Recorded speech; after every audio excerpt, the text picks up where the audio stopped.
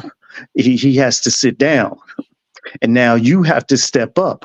Are you going to step up, or are you still going to look at him like, I don't know what you're sitting down for, because we got things here that we need to take care of. I now need you to step in because I can no longer do that right now at this time. Not saying that it won't ever change, but then again, that is another scenario. If he is permanently disabled, what do you do in that situation? Are you going to leave him? Are you going to stay and handle it from there? Are you going to look down on him as the less of a man because now you're doing it because he's put in a position from God that he can't do what he was prior to doing? So I would say to men, make sure you're picking a woman with some substance that is not going to bail out on you if something happens, right? Because we know a lot of times that men can be superficial when they're picking women, and you're picking visually, and a lot of times they're not picking with substance. So when things happen, you don't have any substance, I don't care. I was just here for the money anyway. But if we are working, if I'm your helpmeet and something happens to you, then of course I'm there to help you. So if your check was covering everything and my check was going in the bank, then guess what? Then we have money to cover you while you're not working. That the money is not being wasted. It's still going towards the household. Somebody should be saving something in case something like that, in case something like that happened. So you just have to make sure you have the right partner that's going to be able to do that. And then you have those talks up front. Okay, if something happened to me, what are we going to do? If something happened to you, what are we going to do? What are you going to do? And if you have the right person, if you pick the right person, then of course they're going to make sure that you are taken care of. Angela says she has not dated in 3.5 years. It's by choice, not forced, honestly. If he's my fiance or my husband, it does make a difference, because if we're living in two separate households, then that conversation is really out of the window, because my finances wasn't a choice anyway. But if that's my husband, of course, because we're one. So if something happens to you, then I'm expected to step up. I'm not expecting, here you are, on disability and you're not able to do anything, but I'm looking at you like, baby, you better get out there and work. No. And that was the purpose of me kept working, so that if something like this happened, we won't go under. Did that answer your question, Rizal? It would, but would you still look down on him as less than and not the man of the house anymore? Why would I look down on him for something that he had no control over? Now, if he was out there doing something crazy and he threw himself in front of a car knowing he was going to get hit and there's a chance of him, okay, I'd be like, okay, fool, now, look, okay, I may still be there, but you're going to hear my mouth. You're going to hear my mouth. No, I mean, why would I look down on him as less of a man when he stepped up and took care of the house all that time? You know, sometimes women egos or people egos get in the way, and I've heard it before. Oh, I pay the mortgage here. Oh, I put the food on the table. I pay for this. I pay for that. Blah blah blah blah blah blah blah. I. You have to make sure you are picking the right partner, and the right partner is not going to talk to you that way. The wrong person, right? We're talking. So the conversation today is signs that you're with the wrong person. The signs that you're not the one. So when you hear somebody talking back to you like that, giving you that type of feedback, that's not the one. I don't care how good they look. I don't care how big of a BBL they got or implants they got. That's not the one for you. And a lot of times we don't, and this is my second one. A lot of times we don't respect ourselves. So when someone presents disrespect to us, we go along with it. No, you're not going to. No, if we're not going to be in this thing together to where we're here to help and elevate each other, then we don't need to be here. So be with somebody who respects you, first of all, and somebody who respects themselves. I agree. I totally agree. Um, why is the phone? Sorry about that. Um, I think, hmm, yeah, disrespect can go a long way, whether it's in front of friends. I've seen people disrespect in front of their friends. I've seen people disrespect in public, at the family house, different places. And sometimes maybe some people they don't real like. There's been instances where I felt as though what I did wasn't disrespectful because everything isn't disrespectful, but the other party thought that it was disrespectful. So that became a whole argument on what is and what isn't. And I think people need to try and clarify what disrespect is. It may be disrespect in your eyes, but in my eyes, it wasn't disrespect. It was just as simple as this or that. But again, that goes back to the communication. You know, let's try to talk this thing through instead of arguing and debating in front of every single body. Look, we can agree to disagree. Plain and simple. That was your potato, and this was my potato. You thought it this way, and I thought it that way. But there are certain levels and degrees of disrespect. So hopefully it's not like really too far out of control where y'all can't bring that thing back in. Hey, Lisa. Hey, Lisa. Haha, I got you first. If you know your partner, then you kind of know some things that would maybe embarrass them and make them feel a certain way. So if you do it anyway, then I would say that's disrespect, right? And if it's somebody you probably just getting to know and y'all just start dating and that happens, then I would say, okay, then, that's just maybe miscommunications. Y'all haven't gotten to that part of it yet. Okay, maybe now this is something that we could talk about moving forward. This is not something that I like. Right. Especially y'all been together for a while. That's something I'm quite sure that y'all can work over and get through. But if it's somebody y'all just, it's the fourth week out, maybe they're they're a little bit shaky on shaky grounds about what'll set you off and what's disrespectful to you. Maybe they don't know. Y'all haven't really discussed that or whatever the case. But, as you get older, you know what's disrespectful and what's not. Well, let me play this video really quick because it kind of ties into what we're talking about right now. Friends with her ex. No, ma'am. No, ma'am. If you're going to be in a relationship with a woman, there needs to be clear boundaries that there are no other males in her life, friends or not. I do not feel comfortable with my girlfriend having a male friend that if she ever gets vulnerable or if things ever go wrong with me and her, she can go cry on his shoulder, and a shoulder to cry on is a you know what to ride on. What most men will do will play the sidelines and wait for the opportunity to get with your girl. A lot of guys are good at this. They will actually play the waiting game. So you need to make that clear that there are going to be no other guys in her life when you're dating her. And if she's not okay with it, well, that's all you got to know. That's who she cares more about. Ooh. Well. Why'd you do that to me? Why did you do that to me? That was loaded. First of all, he's a jack. You know what? Okay. Because men and women can be friends without anything happening or whatever the case. And I have been telling you guys on this show for years and years and years that men put women on layaway. I have told y'all that over the years that if it's somebody that we're interested in, we will put you on layaway. We will wait 10 years. We do the same thing. And you do the same. Okay. But that's still different than having a male. I have female friends.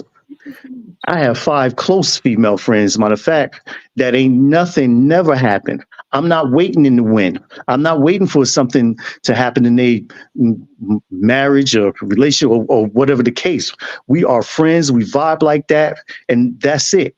I do believe that men and women can be friends without any tension or sexual or whatever, or waiting in the wind for that person or anything like that. So I disagree with my brother. I don't know what country he's from. It sounded like he had an accent going on, but.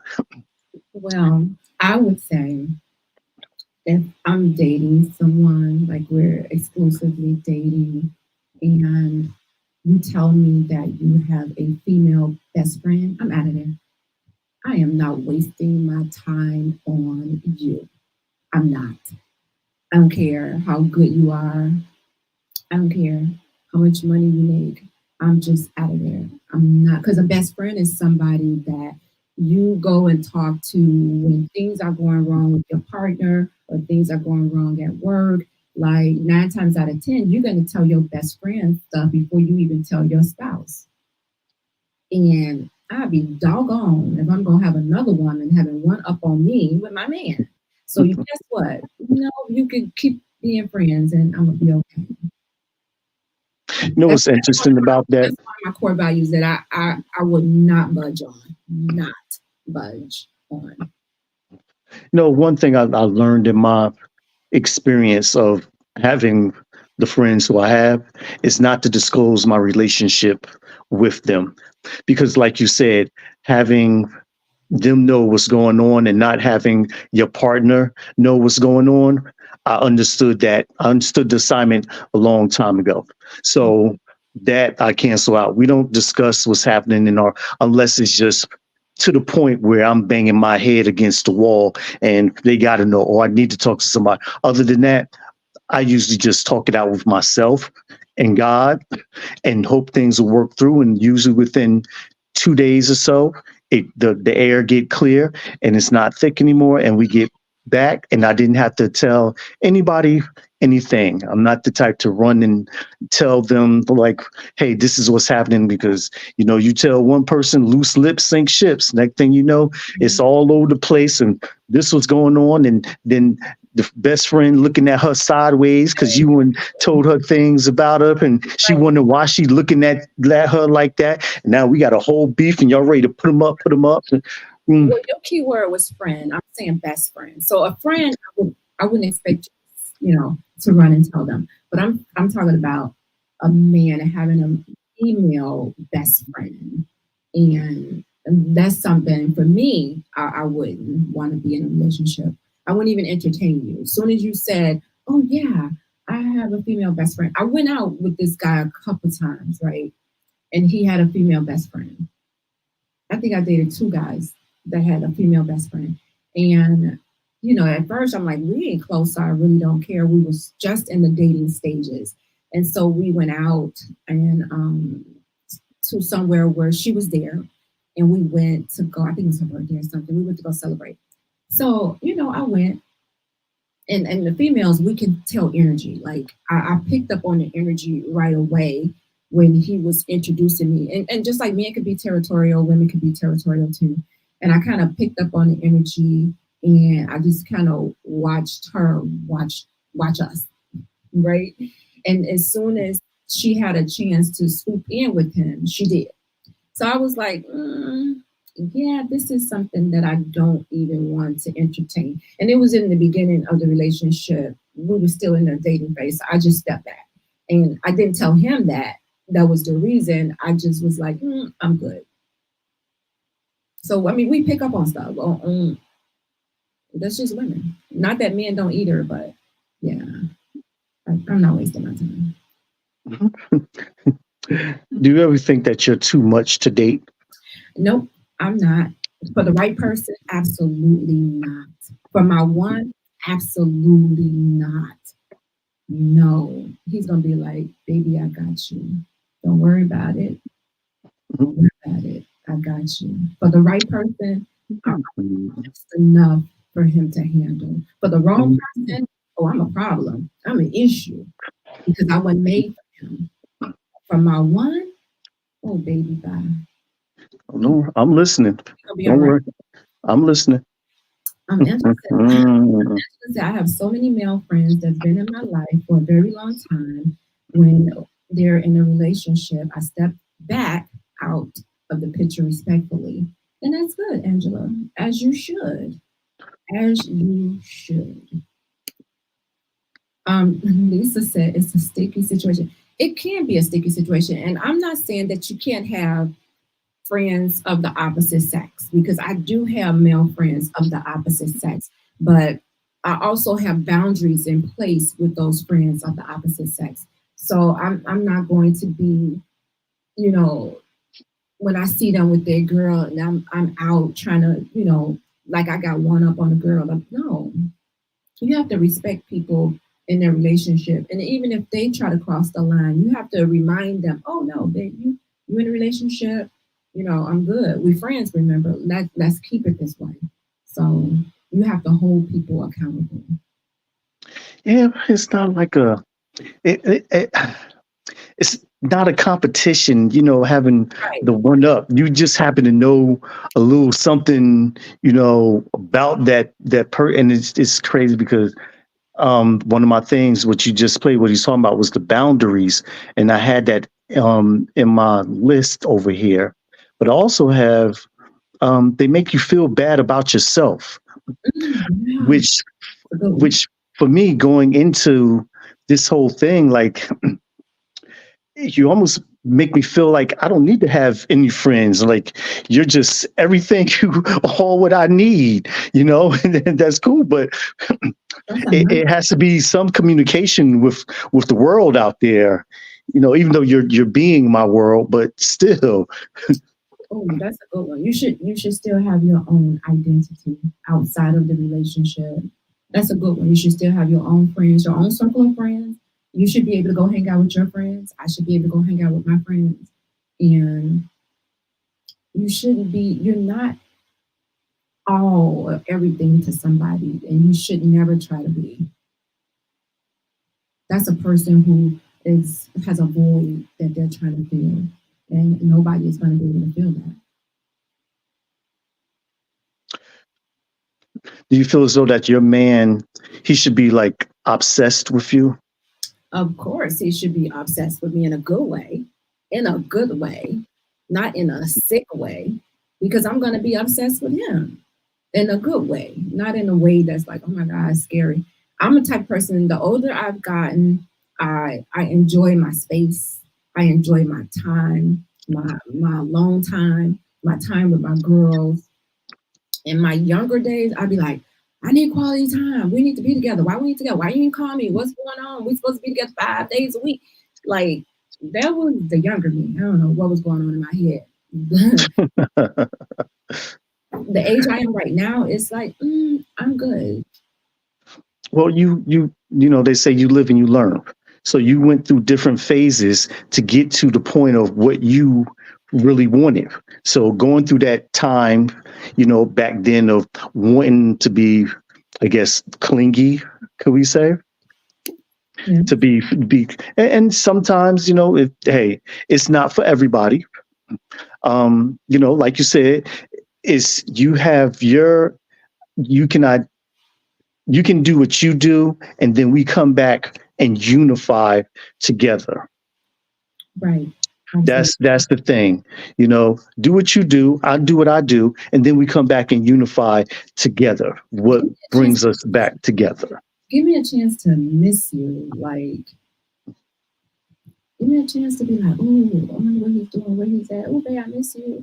Like, I don't want somebody all up in my face every single day. I don't even want to talk to you every day. Sometimes I look at my phone, I'd be like,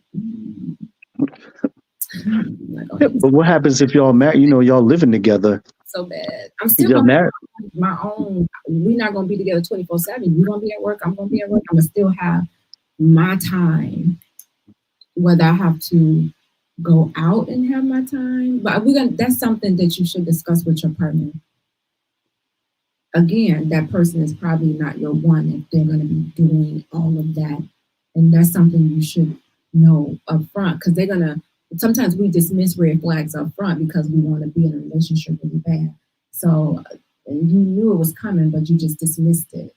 So you have to not dismiss those red flags up front when you see somebody acting crazy or acting clingy, more obsessive in a bad way. Then that's something you may want to steer clear of. All right, we need to wrap up though, Rizal. Believe it or not. You guys, we're going to do a part 2 because I have a show coming behind me in like 2 minutes. So we need to wrap up. Lisa said respect the relationship. Angela said that's a spirit of control and manipulation. And Lisa said you shouldn't lose yourself for a relationship. So that's all I'm going to give you the words of wisdom that you can give to everybody about signs they are not the one. This might not go and coincide with what the topic is, but I was going to say, make sure what you want wants you back. Oh, I like that. I like that. Just remember that relationships are worth fighting for, but sometimes you can't be the only one fighting. So you guys don't go anywhere. Coming up at 7 p.m. on Intellectual Radio is Pillow Talk with God. Join me next Monday at 6 p.m. right here on Intellectual Radio. As always, thank you for tuning in to Warriors Talk with author and founder Lady ReShell. Co-hosting with me today is Rizal, Gilmore, a.k.a. The Biz. Warriors Talk is changing lives one warrior at a time. Thank you for listening to this week's edition of Warriors Talk with Lady ReShell.